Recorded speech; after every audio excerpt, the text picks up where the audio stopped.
Good morning and welcome to episode 28 of the Anno Domini podcast. And I am excited. I can barely hold my mouth in its place because we are here recording. I'm going to be bringing Marc Christian in a bit, as I let you know yesterday and today. But again, I'm talking about past and future. So this thing is going to air tomorrow morning. But Marc Christian is right here with me. So this is a pre-recorded video.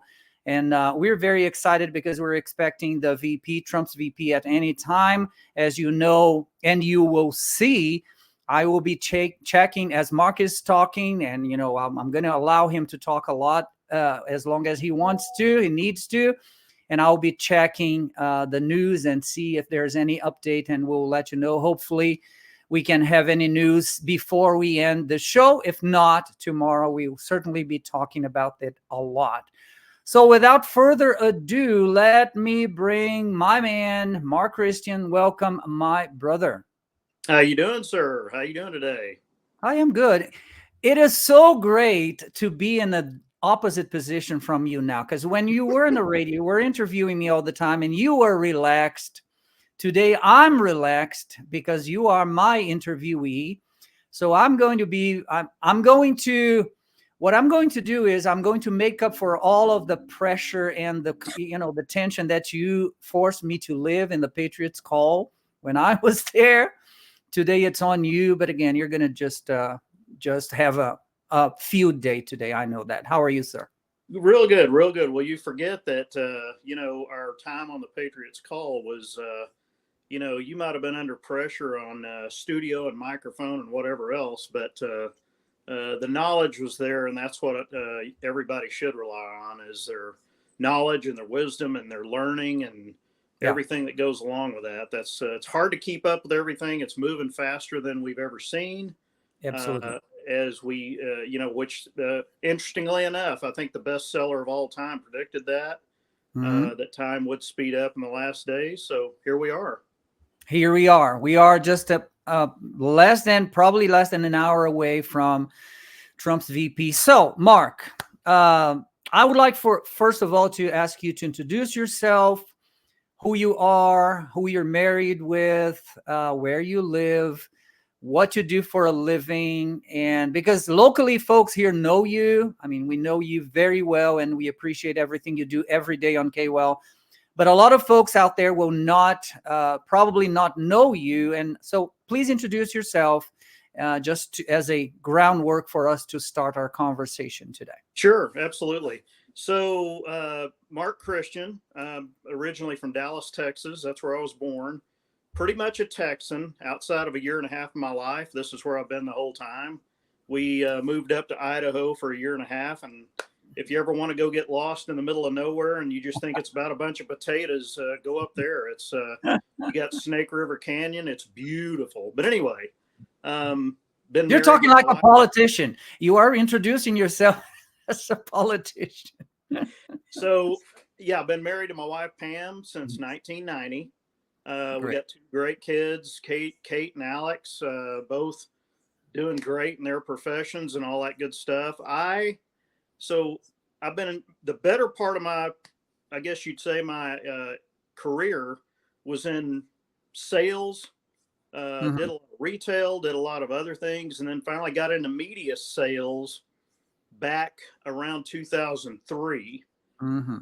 But way before then is where the story starts. I was living in San Angelo, Texas in the early 90s, and started listening to Rush Limbaugh.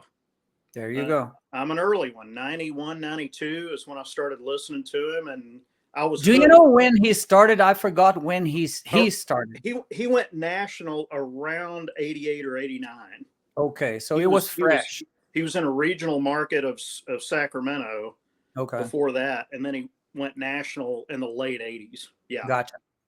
Yeah, and that's where all this started. I've always been interested in politics, not to this degree, but maybe even when, I remember exactly what I was doing when Reagan got shot, for instance. I remember all that. And it's not that I was ever fully entrenched in it.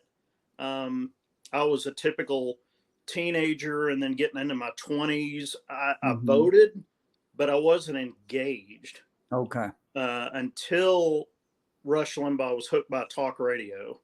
And Gotcha. that was a very convenient media for anybody, because you could be in the pleasure of your car or office. As long as you Mm-hmm. had a radio on back then, you had it 2 or 3 hours a day, and Right. he kept you up on everything. And then obviously, you know, amazingly enough, on TV, the CNN network was the first news network of its kind. And then Mm-hmm. you had Fox News come along, I think in the mid 90s, I believe, Mm-hmm. and everything just blew up from there. So, Mm-hmm. so here we sit. I'm in radio now. Been in radio since 2017. On air pretty quick after I started back with KWEL radio, and long story short, wound up with an afternoon show there for a while, and then we moved it to Monday through Friday, 10 to noon every Okay. day. And I'm Okay. on right after our morning show and just It's talk great. about things we're going to talk about today. Great stuff. And the folks, what I love about KWell and also the other the competitor is the opportunity. And again, you know me enough to know that so many times I'm so repetitive about this, but this is a big deal to me. That is a platform that you can give the voice and the microphone to the local guys. I mean, we talk to people locally here. You do that a lot. I do that a lot here locally, Mark. And we have smart folks, right? When you have a call, when you receive a call, sometimes I'm able to tune in. It is just amazing. I think I mentioned that a couple of times when I was with you. When somebody would call, I would say, do you want to take my seat? Because that guy was much smarter than I was.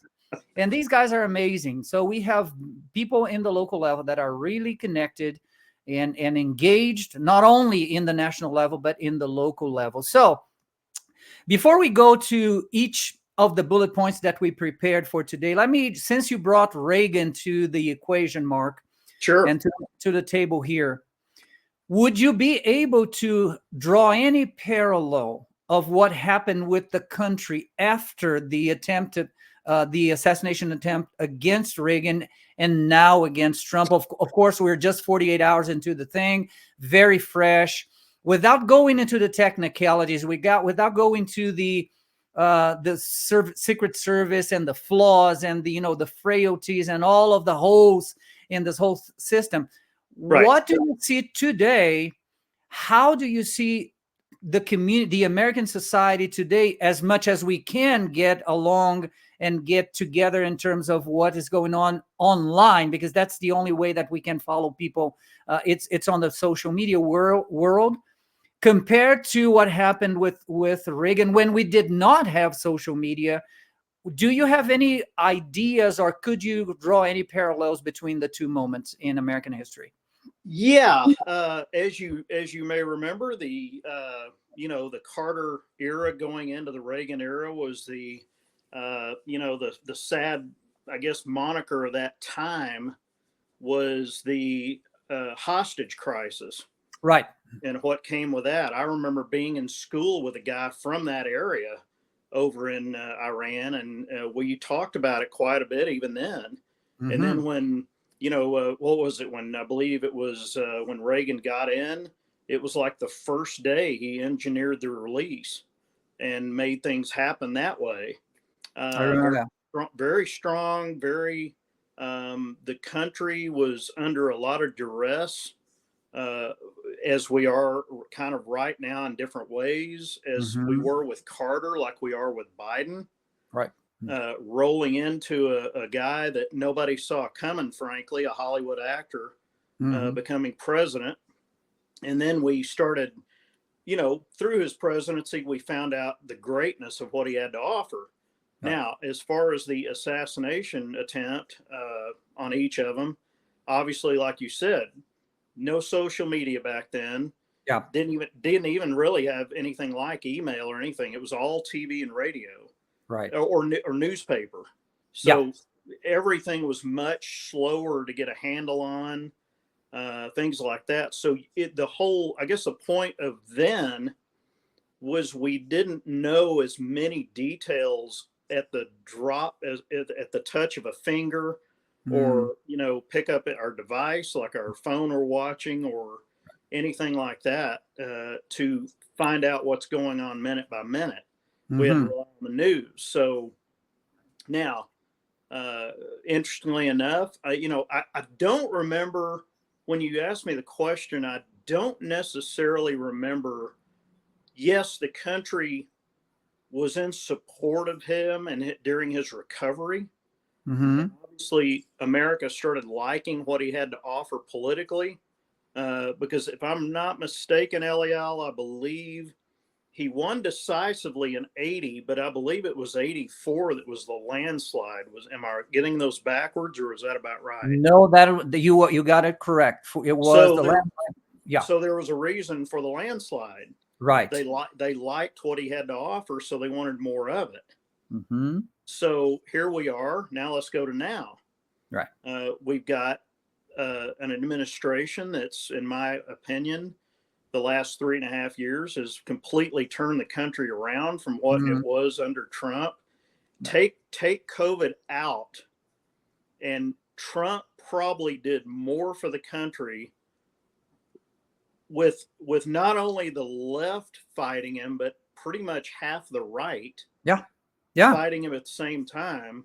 Exactly. Completely making it, I remember those days, 2016, 2017, 2018.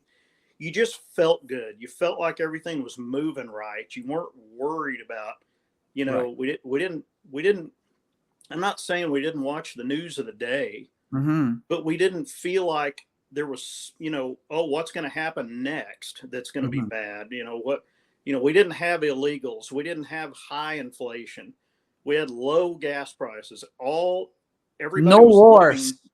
No wars for the first time in 60 years, I believe. Yep. 60 plus anyway. So no wars, great economy. Border was shut down as much as it could possibly be shut down. And in 2020, with the help of COVID a little bit, but all that got reversed. Yeah. So here we are, pretty much with a lawless administration, flaunting the law. If you just want to take one specific thing, how about the student loan debt forgiveness? There you go. Not only did the Supreme Court tell him he couldn't do it, but Nancy Pelosi famously in 2021 said the president does not have the power to do that, but yet he's doing it. Yeah. So there's the difference. But in a lot of ways, it's the same. And he's doing it after the Supreme Court decision, which means, as we talk a lot about, this is what lawlessness means. Lawlessness is not the absence of laws. Lawlessness is the law is there. It is just not enforced. It doesn't matter if it is on the books or not. So that is the sense of lawlessness. So by the way, since you brought the cell phones, guys, you will see that I'm going to be checking my phone here for the announcement of Trump's VP. So I'm going to give Marc full attention as he's speaking. And if you see me just move my head away, that's what I've been checking on here. So Marc, thank you so much. That was groundwork for what we can talk about and discuss a little bit in more details from now on. Trump's Mar-a-Lago case dismissed, Marc, this morning.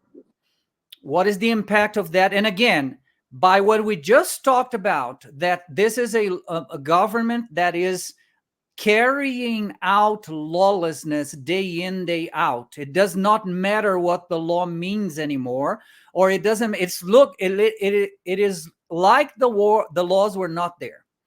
So do you believe that the government is somehow going to, well, there's already a move into appealing that, but how do you see this from now to November, which is, according to the experts, the legal experts said that this was out of all four legal processes that Trump had, this was the strongest in terms of having more content to it, legal content. Now it's down. What happens next? Yeah, so this came out this morning. Thank goodness for Judge Eileen Cannon, a Trump pick, by the way, Trump appointee. Exactly. So we all thought, and I'm just going to talk off the top of my head here. We all thought when each of these 4 cases got brought against Trump, we've all thought all these are junk. Right. All they're trying to do is essentially, I believe, all they were trying to do is, throw something at the wall until one of them may stick. And you're right. This was the strongest one out of them all, which again, I don't know how many times I'd probably go hoarse saying this, but I've said it on the radio about 100 times. Folks, it's real simple with immunity. As far as immunity is concerned, president is legal. Nobody else is.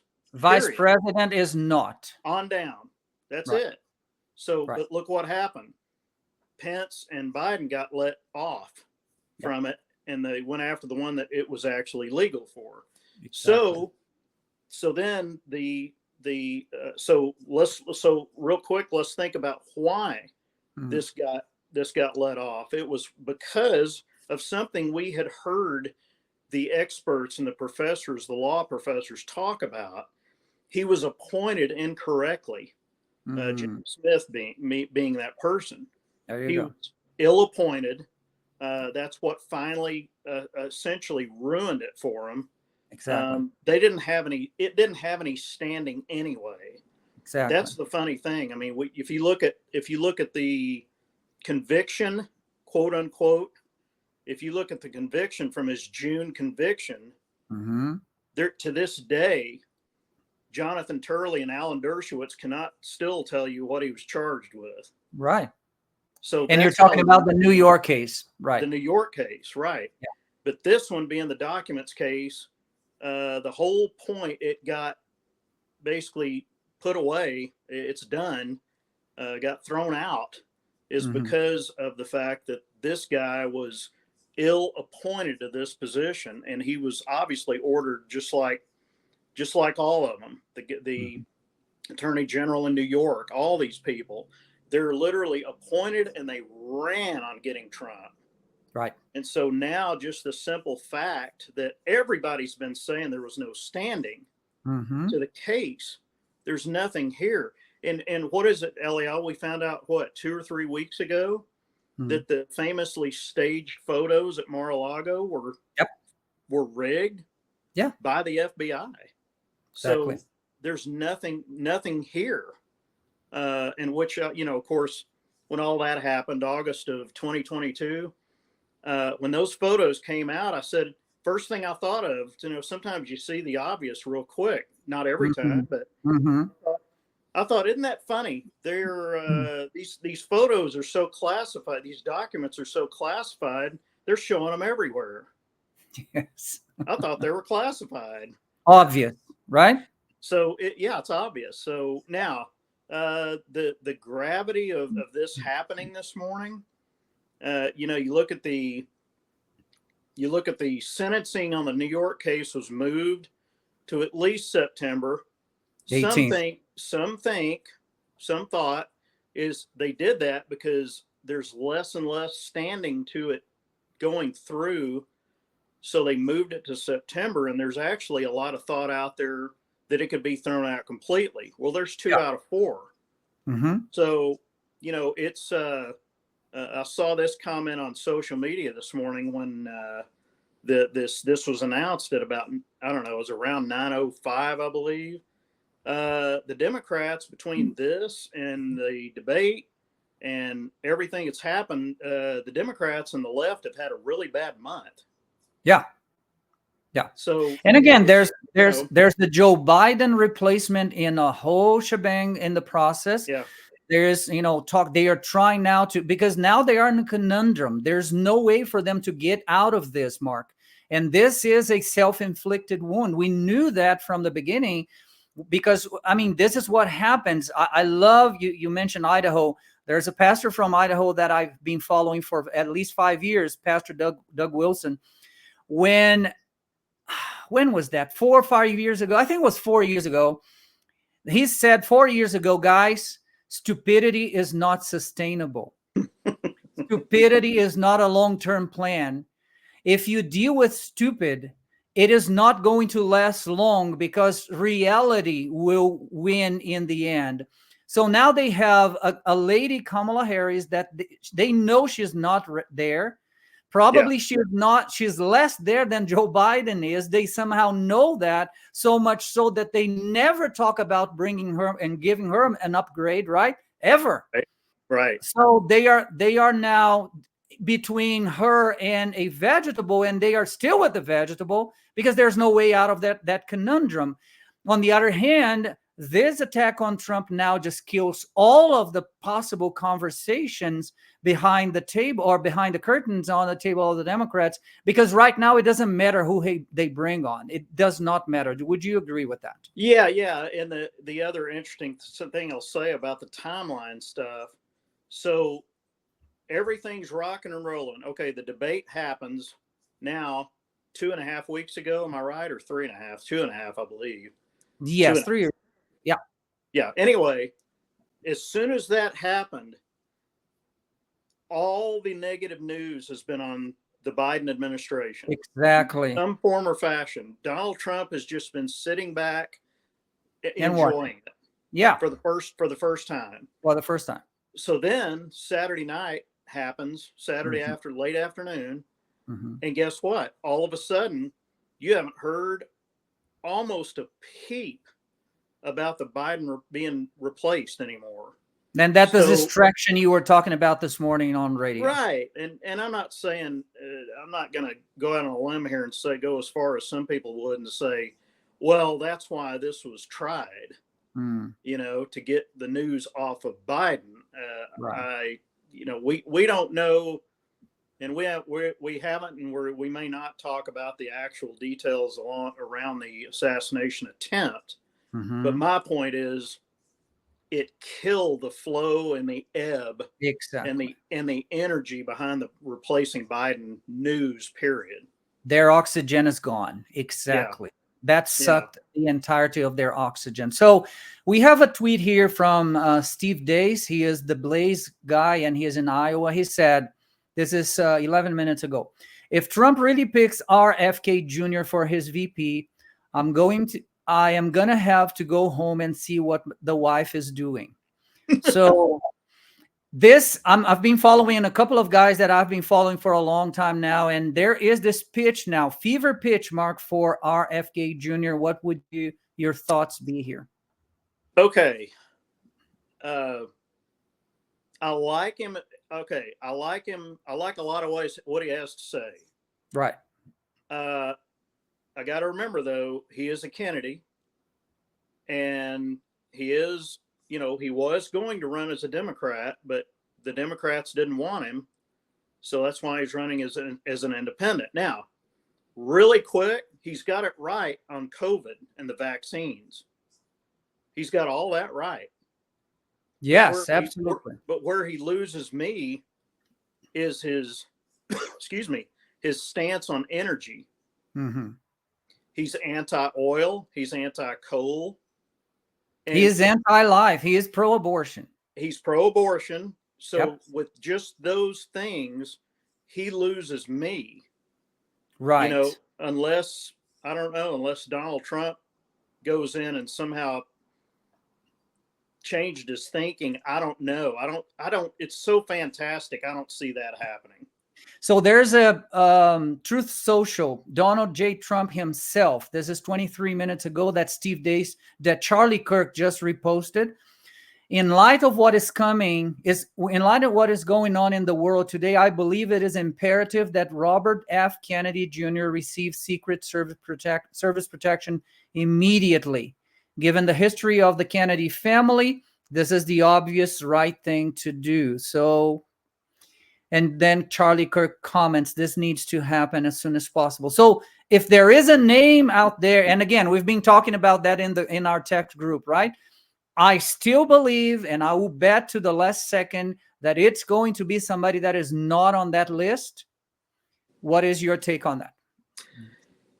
Yeah. So, and I this is interesting. I'm going to agree with you on my wish list.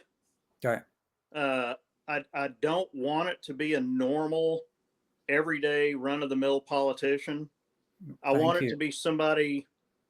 I want it to be somebody that's RFK Jr. like in throwing dynamite in the middle of everything, but I don't want it to be him. Gotcha. Now there's General Michael Flynn is still in the satellite, but again, that is not a unified message. Right. That is just dynamite everything, right? That's just dynamite. Now we know Flynn is a Trump guy. Yeah. I've been saying on the radio, Trump needs more than anything right now versus his first term. He needs loyalty. Exactly. So that's somebody like a Michael Flynn. Mm-hmm. Too many of these people that are on this short list not long ago were bashing Trump. Exactly. Cannot forget that. Yeah, don't forget that. So now who I'm going to guess, I don't know. I just don't have a name that's out. You know, what I was teasing on the radio, excuse me, last week, just in a kind of a halfway entertaining thing. And the Constitution says it doesn't say any reason why it can't happen. It would be a matter of each of this person proving a different state of residency. Right. But you want to talk about somebody nobody's talking about, that I believe I'm the only one that's even thought about it. Not that it's going to be the pick, Donald Jr. Wow. I have not heard anything about him. Nothing. Can that be done? I don't even know if constitutionally can that be done, like family members? I haven't seen anything that said it can't. Okay, I have never checked that out. Now, wow, that's way out there. Right. That's I was just kind of entertaining a thought. But again, Mark, as we have been talking about this is not normal time. So for something like that to happen, a lot of folks around the world would be shocked. But again, these are times that are, again, desperate times, desperate actions. So if that happened, I would be shocked.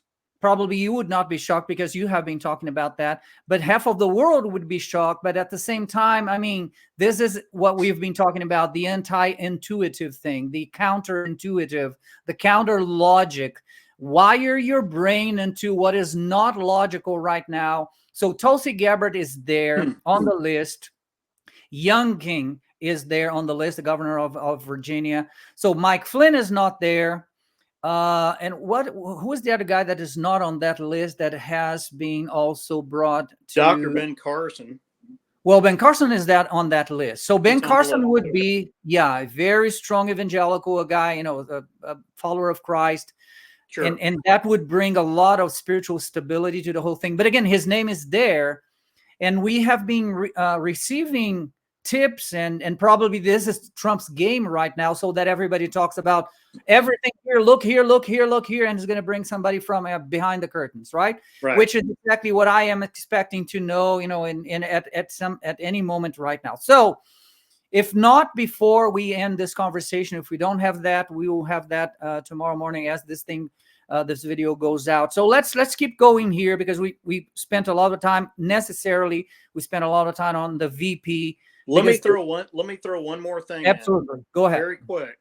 It just ran across my mind. Going back to the RFK Jr. argument.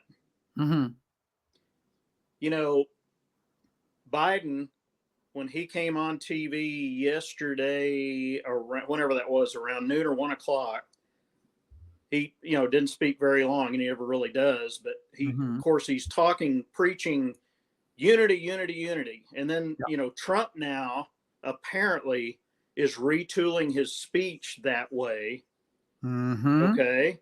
Yeah. So who better, and I'm not saying policy or anything else, I'm saying who better to bring in people other than Republicans into the Trump camp than picking somebody like an RFK Jr. Right. It makes sense. It just makes sense. If you're going to go fishing, you want the net to be as big as you can get it. I agree. But again, this is not out of the woods, or this is not out of the box now, in the sense that, again, these are not normal times. These are probably not the times for logic. These are times that we will have to wire our brains differently. So I will be checking here. Let's see what happens if this comes out before we end our conversation. Let us go back to 48 hours ago, Mark. And this is Pennsylvania, Butler, Pennsylvania, around 6 p.m. Trump speaking. The shot comes and just grazes his ear. Mark Christian, what if that shot had hit his head on live television for the world to see? Where would we be at this moment in time, 48 hours into the thing? My question to you is specifically because we know from experts, we are not experts on security. Mm-hmm. These guys are, and you interview a lot of them, and we see a lot of the videos on social media from Green Berets, from Navy SEAL guys. I mean, guys that have been spent their lives, invested everything they are and they have in those specific security areas. Where would the world be right now if that shot had hit our former president, Mark Christian? Because, probably something else will come between now and November. Your thoughts? Sure. So the first thing I think about is if that would have done the worst, is I believe you would have, I don't know to what degree, but I think we all cover the, the Civil War or the unrest aspect of everything. I think that would have happened to whatever degree it might have happened in. Mm-hmm. I think it would have been a very big negative for obviously not only the campaign, but I'm talking about the feeling of the country. Absolutely. You're talking, and I heard Ronnie Jackson talking, obviously White House doctor for Trump and Obama, said we're talking millimeters, not inches. Yeah. And, but yet, then now look at the difference between what could have happened and what did happen when Trump had the forethought to, and you can hear it audibly if you crank it up and listen. He tells the Secret Service before they whisk him off, he says, wait. And he stopped. And that's when the famous fish shot got done. Right. Frankly, I haven't really thought about, anything deeper as to what could have happened besides the unrest in the country. What would this have done to the, to some of the patriots that, all of a sudden, whatever, hard to put it into words, whatever security they feel having Trump be the guy they're going to go vote for, if that was all gone. Mm-hmm. I mean, you're talking, oh my gosh, what are we left with now? Because I think I said on my show Thursday or Friday, I said, Mark, I'm interrupting you. Breaking: J.D. Vance is President Trump's vice president pick. I just saw that on Charlie Kirk. You did? Okay. And J.D. Vance is President Trump pick. A great choice by Trump. Let's win this thing. So, there was the motorcade for him a couple of minutes ago, and now there we go. We have the vice president. Amy Stretcher Burks, our city councilwoman that's a delegate at the convention, just texted me. They are saying J.D. Vance. That's what she's hearing right on the floor. Boom, let you go. So we put this to rest now. Let's win this thing. Now let's go. And he's fine. Yeah. I mean, I don't have a problem with him. He, again, if you really want to drill down, he wasn't a Trump lover a couple or 3 years ago, but right. It's very important, Mark, for you to bring this to the table now. And I would like for you to talk a little bit more about that, elaborate on that, because people need to understand that this is not a pure blood MAGA. He became this couple of months, let's say a year ago, probably a little bit more than that. But he was a very outspoken person against a lot of especially the MAGA movement. So please elaborate on that change that you saw not 2 years ago, and then last year, and now where he is. Yeah. So, before, gosh, think about it. Before Trump ever came down the escalator, 2015, there was a lot of people that were not Trump people that would frankly, if they weren't going to die for him now, they might come pretty short of it. They would go to bat for him now. There's a lot of, both on the voter side and on the candidate side. Right. Just think about it. You know this more than anybody. Washington loves to serve itself. Exactly. And when Trump came along, the only way I can put it is, not in the comedic way, but it's kind of like the old movie Caddyshack when Rodney Dangerfield shows up at the country club. He kind of ruined the country club. And that's kind of what Donald Trump did to their country club. He blew it up a little bit because this guy, it's like this guy he's drawing these huge crowds. He's not one of us. He's not anybody that's going to get bought off. And he's saying things that you are prohibited from saying in Washington, D.C. Right. Which a lot of people, some still to this day, I love the fact that this didn't become a personality contest till Trump came along. And all of a sudden we got this guy not sounding normal, not sounding like a politician. And it's like a lot of people, it took a lot of people a while to get it. Exactly. But I think after he did his 4 years, and like I say, forget COVID for now. I just think, look, okay, you said a year to 2 years ago, look at J.D. Vance. Well, J.D. Vance, maybe around 2 years ago, he was 2 years into Biden administration, seeing what's going on, open borders, skyrocketing prices, inflation going from roughly 2% to 9%. Sometimes reality, you kind of made this comment in a different way. Reality wakes people up. Yeah, exactly. And maybe, like all the love songs say, you don't know what you got till it's gone. It's kind of like Trump. It's like that first term, everything we talked about, when it was gone and you had the complete opposite, frankly, you totally, I think, agree with this. Not only a Democratic regime, but a Marxist regime coming in. Oh, absolutely. Oh, yeah. Completely wanting to flip all this on its socialist head. Full blown. So now, people like J.D. Vance probably had to take a step back and go, no, I kind of want that from several years ago. Let's get that back again. Maybe, you say it, we're not in normal times anymore. Yeah. We're in these extraordinary times, and maybe, and he's not the only one, but if he's going to be the VP pick, obviously Trump's had discussions with him. I agree. And JD Vance, if you really want to put the pedal of the metal as far as, his proof test, he's been highly outspoken for Trump. Yeah. For at least the last 9 months to a year. Everything that you said brings back to my mind Glenn Beck.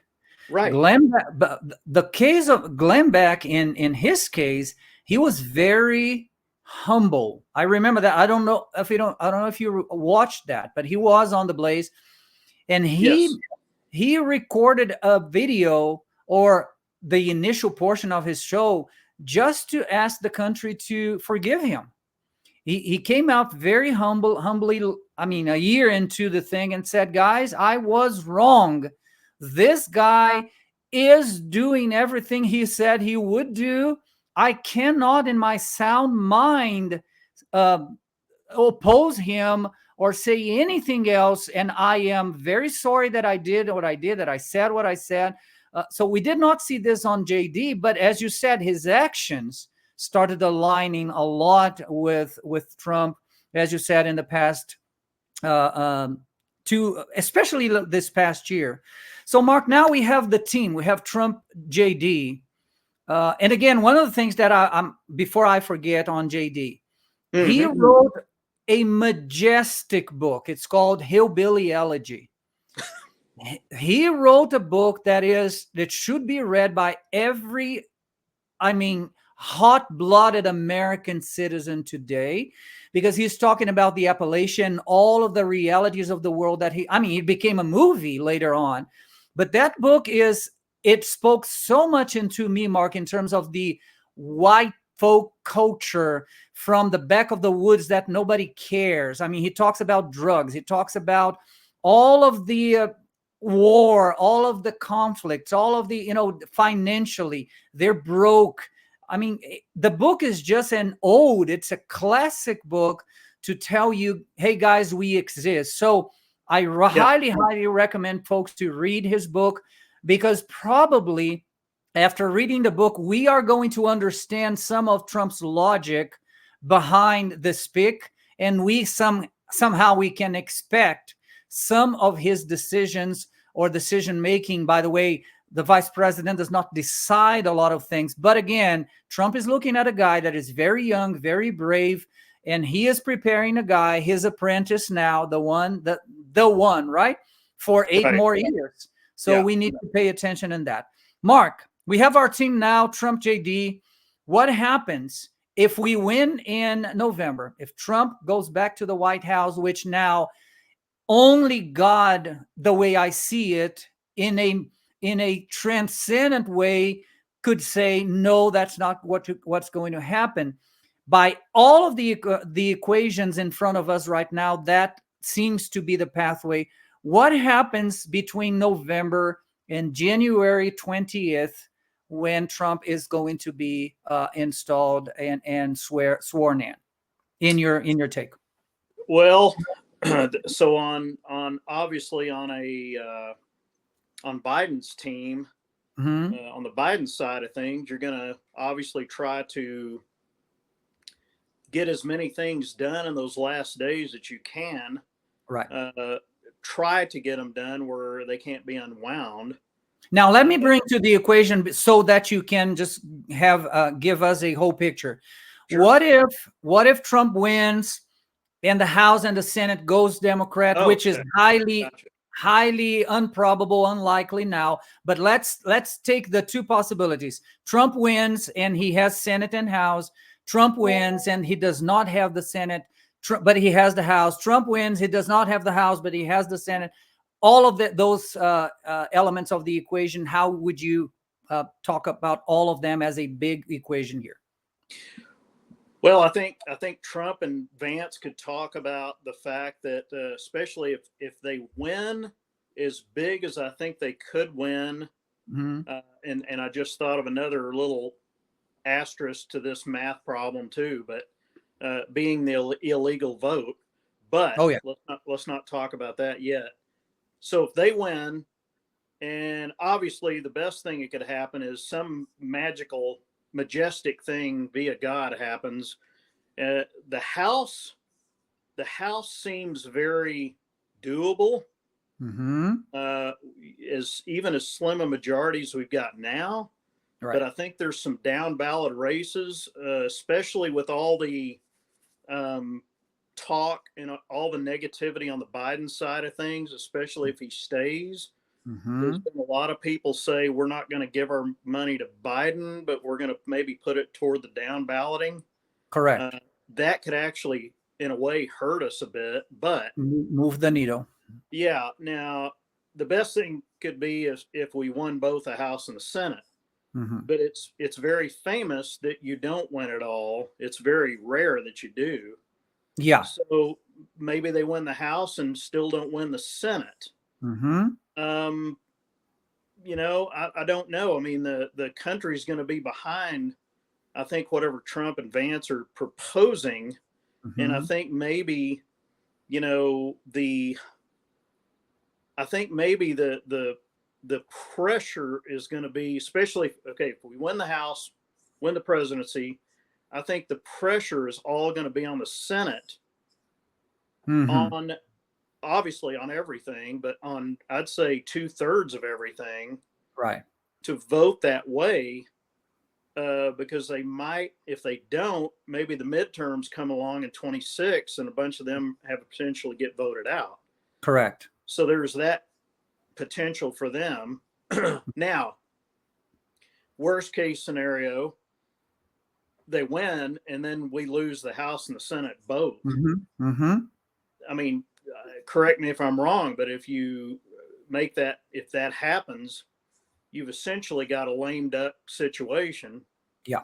Where you're putting bills forth and they don't even get out of the House. So, you can do your share of executive orders, but that only goes so far. Right. But again, I don't know. I think in this environment, with the energy and with what happened Saturday night, I'm going to be shocked if that doesn't move the needle past the presidential election alone. I agree with you. Well, we had a problem in 2020, both in the House and in the Senate. Then we were expecting a red wave in 2022. Never came. By the way, we lost a lot of seats. Yeah. So my point here is, of course, for those guys out there that do not know how the process goes, if Trump if he wins the White House and he loses both the House and the Senate, they will, I mean, the first 3 hours of the process, the House will start an impeachment process and the Senate is going to vote on the impeachment process right like next week, right? They are going to be very, very quick about that. So, but as you said, I agree with you. I believe that the energy right now does not show any of that unless something dramatically changes between now and November. And the odds are on our side, like big time right now. And I hope that people, all that we can, and Marc, I remember how many times we talked about that on the radio. The equation goes down to one thing. People need to get out of their butts and vote, right? People need to go out and vote. So that would be the big thing. And I believe that by the way things are shaping up right now, I have been following very closely the black vote in the country. Now that Trump sort of was shot at, they're even making raps, right? Rap songs. They're rapping on, well, here's my guy now because he was shot at. So there is this energy in the black vote. Hispanics vote. I mean, the Hispanics are in massively on Trump's side right now. Yeah. So we have women still. We don't know how that is going to run.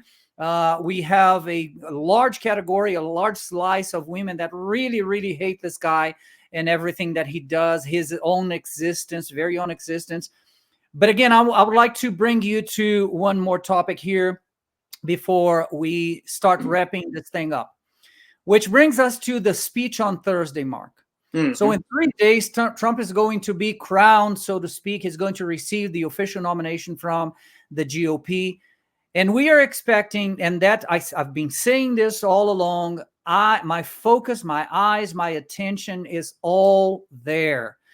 What comes out of Trump's mouth on Thursday afternoon is going to set the tone for the remaining of the campaign and, of course, for the election day.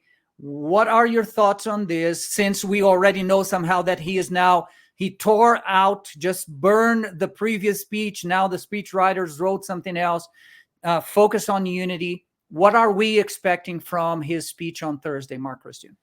So I think, okay, so on the one side, so right now they're both, it sounds like both Biden and Trump all of a sudden have this singular word unity about them. Right. Okay? But as we've learned and as we know and as we suspect about the Biden side of things, we know it's not very genuine. There's a genuineness that's not there to him. That's correct. He, frankly, to me yesterday, especially in the Oval Office yesterday, it was vanilla boring. Absolutely. There was no meat. There was no reality there. He sounded like he'd stolen notes out of our side a little bit, you know. Let's make America, He almost said it. He almost said it. Now Trump, I think with Trump's gift of the language and gift of gab and able to translate feelings and message, I think he can take that message in its genuine truth and say and make it, you know, I'm not gonna lie, he's probably gonna reference Saturday night.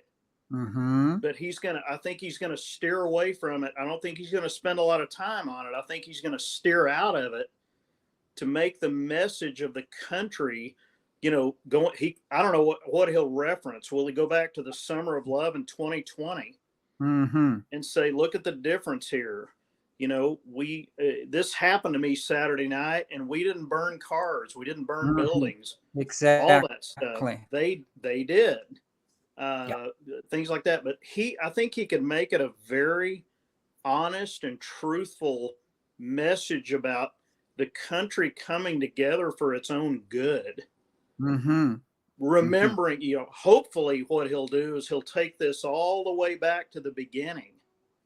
Yeah. Oh, gee, that's a concept. Let's take it back to the Declaration and start there. Exactly. And come forward from there. I was reading the Project 2025. I mean, the Trump, not the 2025 from Heritage, but his plan. And one of the things that he has been, it's on his plan. I don't know if you saw that, Mark, but he is planning 4th of July celebrations throughout 2026, which is the year of the 250th anniversary. Right. It's going to start on January 1st and end on December 31st. And what he is doing, he said, I'm going to invite all the world leaders to bring their people to celebrate freedom and liberty of the American people with the American people. He's been saying, mayors, I want you to get ready to receive tourists. Governors, I want to get ready to receive millions of tourists, because they will come and we will show the world that there is a possibility of unifying the world. And this is why his speech right now, I believe, as you just said, is not going to only be restricted to America, but this is going to be sending a message to NATO, to the G7, to the leaders, to China, to Russia, to Ukraine. He said, I'm going to end this war on day one, the first 24 hours. So I believe that this is one of the, I'm not going to go there at all, Mark, but this is one of the things that I believe that if all of that comes forth, it is going to be very hard for a lot of folks out there to not say, well, this guy is type of the Antichrist that on the first 3.5 years will pacify the entire world. But again, this is something that I believe that is coming out of the pike. Because again, as you said, and I want to highlight this, he is legitimate. He is himself. He is not, Biden was not, it doesn't matter whatever Biden does. It doesn't matter what Obama did in his speeches. Right. Everybody could see it was fake. It was produced. It was fabricated. It was manufactured, right? And with Trump, you have this legitimacy. You have this honesty. This is who I am. Even in the bad things that he does, all of that is going on right now for him, being the one responsible of taking out of the platform the pro-life flag or banner or issue.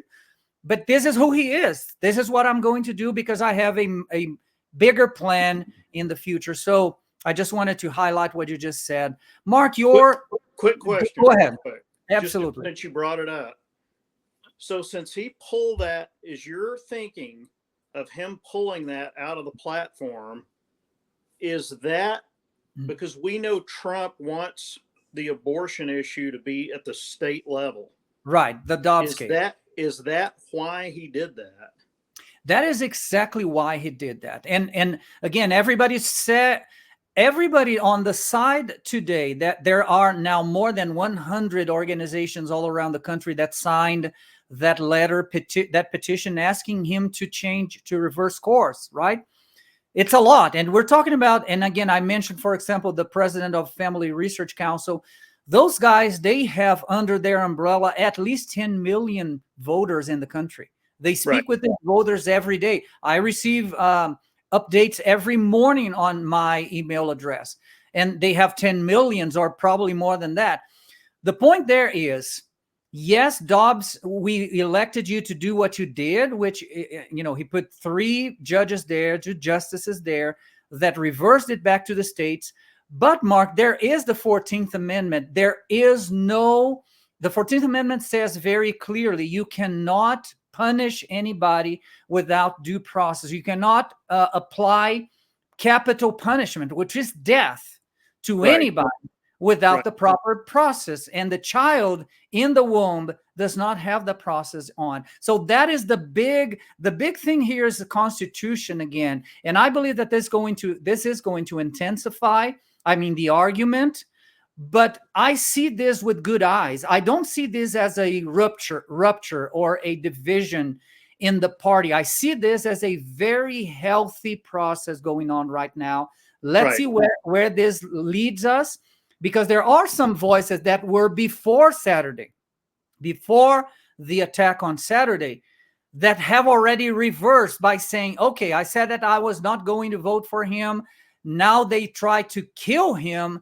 I don't agree with him. I did not change my value, but now I cannot in my mind, my sound mind, vote for either the Democrats or just sit this one out. And, when somebody is trying to kill one of the candidates. So this shot on Saturday that was heard around the world, again, it's going to change a lot. And again, we have at least 5 months to election day. So I think that we are into uncharted territory, uncharted waters. We don't know. Nobody can say, well, I know what to expect. Nothing now can be expected. We cannot count on anything. And probably the more we do not use our logic, the closer to the right pathway we're going to be. Mark, your final remarks. I would like for you to leave a message to the folks out there. Remembering again that this video is focused on the local level. What in the local level should we do? It's not that we must do right now.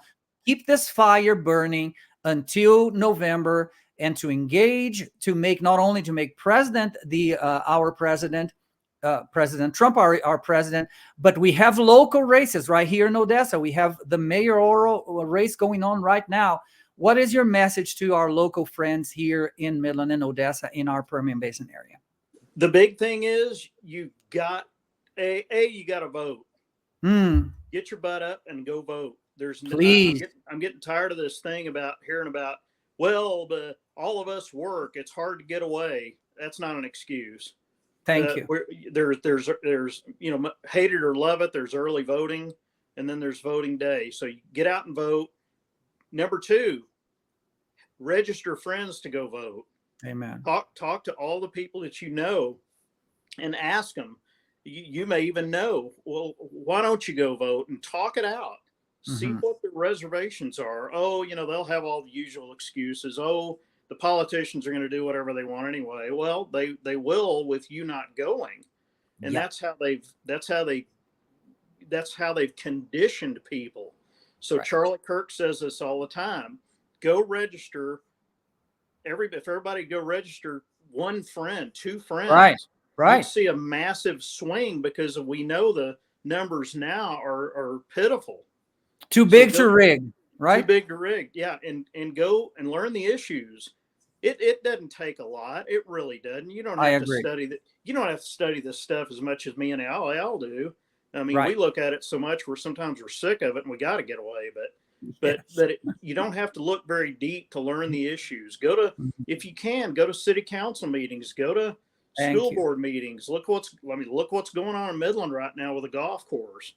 Ranchland Golf Course. Yeah, it was part of the package, but they didn't really push it as part of the package. And now we're fixing to watch a golf course that would take anybody building one 40 years to get it up to that level. There you go. And the fact that the MISD will not talk to anybody about it, and the city has property they're willing to trade for it. That's the kind of stuff you need to learn. And the more voices they hear, the more pressure's put on. Exactly. But get out and vote, go register friends, learn the issues, go to a meeting or two. That's all I ask. Because after the election on November 5th, our city, and January 20th, January 2025, life goes on in the local level. We elected our president. Great stuff. Awesome. Let's celebrate. But again, our city, our children, our elderlies. I'm engaging now with the Hospice of Midland board in order to help them in whatever way I can. So there, as you know, Mark, there's a lot that I cannot do because I'm not a citizen yet, but whatever I can do, I will engage. And so I thank you, Mark, for your time, for the time you dedicated to talk to us. And I hope that this conversation keeps going. Again, my plan is next time to have you and Spencer for us to have a more thorough conversation specifically about what's going on in the local level, connected with the national level, which is going to be increasingly more difficult now because things are going to heat up between now and November. But whatever happens between now and then, I will be contacting you so we can just sit down and have this informal, great conversation that we just had. Thank you so much, brother. Absolutely. Thank you for having me. I appreciate it. God bless you, sir. You too. See you soon. Yes, sir. Soon. So there we go. We had Marc Christian. I love this guy. I really do.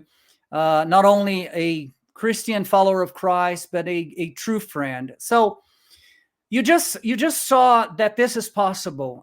That is the types of conversations that I, as Nehemiah, as Anno Domini podcast, that I've been trying to and doing my best to further, to advance, which is to ask people to engage in the local levels, to ask people to somehow talk to each other, talk to your partners, talk to your friends, talk to your neighbors, talk to your family, talk to them.